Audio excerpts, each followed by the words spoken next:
I am the captain, and this is the Fez of Destiny.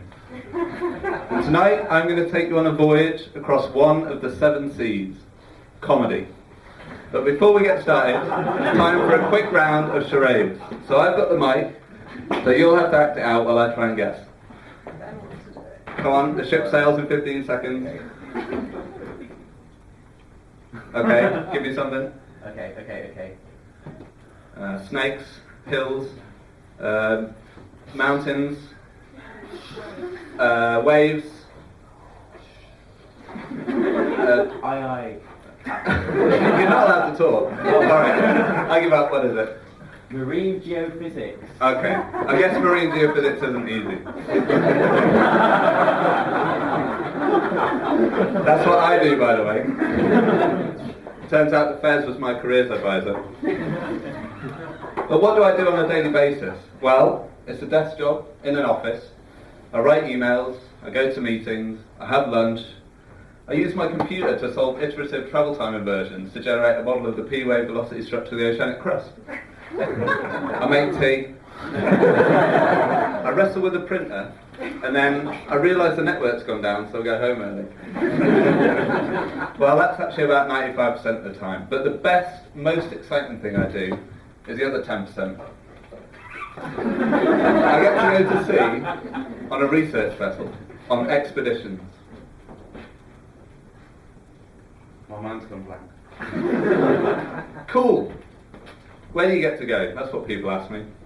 Well, I've been to Fiji and Tonga, I've been to Sumatra, I've been to Newfoundland, I've been to Papua New Guinea, I've been to Japan, and I've been to Costa Rica.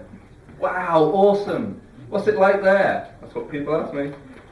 It's all the same, really. There's wide open spaces, great views, and it's blue. It's all blue. But it must be really exciting going to sea. And of course, it is. I love it. But before you go, you have to have a seafarer's medical, you have to go to the nurse for some jabs, you have to apply for visas, and you get on a plane and you fly off to an exciting country, and then you're swiftly taken down to the docks, and you arrive at the ship in a sleep-deprived haze. You don't really know what's going on. You march up the gangplank with everyone else, you sign in, you hand in your paperwork, and you get shown down to your cabin. And you meet the 50 or so other people who are on board, and then you're underway. Then it's basically work, eat, sleep, repeat for 6 weeks. Actually, it sounds a lot more like prison. But by the end of 6 weeks, it's actually more like being in a lunatic asylum. There's no escaping the madness. Anyway, well, of course, let's go back to the science. Like Darwin on the Beagle, like Cook on the Endeavour, Wilson on the Cook.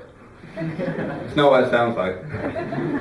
We don't go to sea to examine exotic wildlife, though we have seen a fair few red-footed boobies.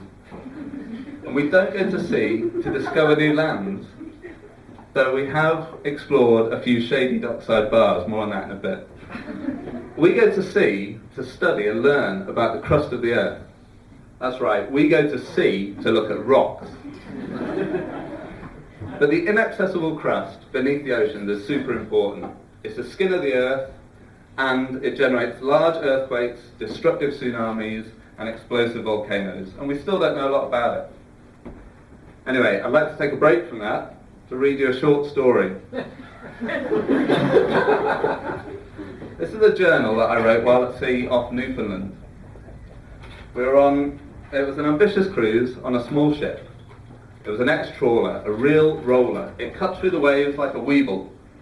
And due to some bad weather, we had a rare day of shore leave. We ended up in Westside Charlie's billiard hall. Picture it. It was a big open warehouse of a place. 2 guys sat drinking at the bar, they'd probably been there all day. 3 people in the corner playing pool. We walked up to the bar and said, "Yeah, we'd like to play pool, please." It was a tense moment. We could see they weren't busy, but they could see we weren't local.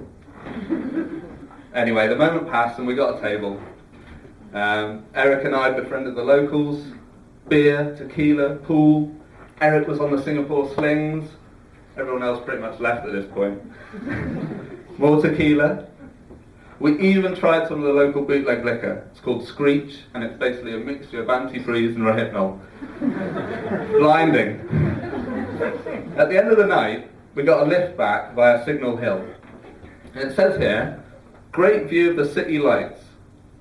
I don't remember that. I was certainly drunk at that point.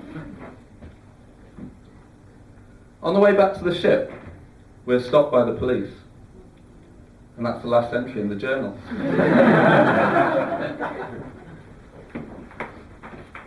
Anyway, we're off course again. Let's get back to it. Geology at sea is difficult. All the rocks are hiding underwater. We can dredge for a few samples. We can send submersibles down to have a quick look. And sometimes we can even drill into the crust. But we can also take indirect geophysical measurements, and that's what my work's all about. And the main type of data that I work with is called active source seismic data. So we're at sea, we've got our ship, and behind that we tow our sound source and a 5-kilometre string of detectors. That's like here to the metro centre. And then we trigger our sound source, boom, and the energy travels in all directions. We're interested in the energy that travels down and reflects off the seabed and different layers in the crust. And that can tell us about the structure of the crust. But while we're here, on this scientific voyage, loosely exploring comedy, let's do an experiment. So let's imagine that the floor of this room is a cross-section. The wall at the front here is the surface of the ocean. We're looking up from below. Here's our research ship. We're looking at the base of the hull. And let's say the stage is the ocean. And I'm a giant squid or something. A bit weird, flailing around, not very well understood. And the edge of the stage is the seabed, and you guys, you're the oceanic crust. You're pretty mysterious, and although I know you're there, I can't quite see you because it's dark. So I know a little bit about you from a few samples. That's the people who are largely here to watch the captain sink his ship. Again, that's not what it sounds like, that's a different show. So, I'm going to trigger the sound source, and in this case, a joke. Geologists may know how to make the bedrock, but geophysicists do it with higher frequency. Who said there weren't any jokes about geophysics? The return in sound energy tells me something about the structure. So there might be a patch of strong laughter coming from over here, and that could be a reflection from a fluid-rich layer, in this case probably beer. There might be a rift in the audience, could be a fault in the crust, or there could be a strong row of laughter from the back. Maybe that's the Mohorovich's discontinuity. But the point is, a marine geophysicist using seismic data can learn about the structure of the crust, much like a good comedian can gauge an audience. Well, I won't give up my day job just yet. I have been the captain, and this is the Fez of Destiny. And I'd like to finish as I started, with a quick round of charades. I'll act it out this time, and you guys all have to guess.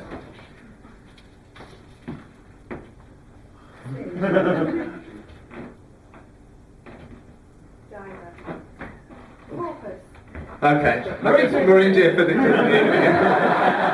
Thanks very much, guys.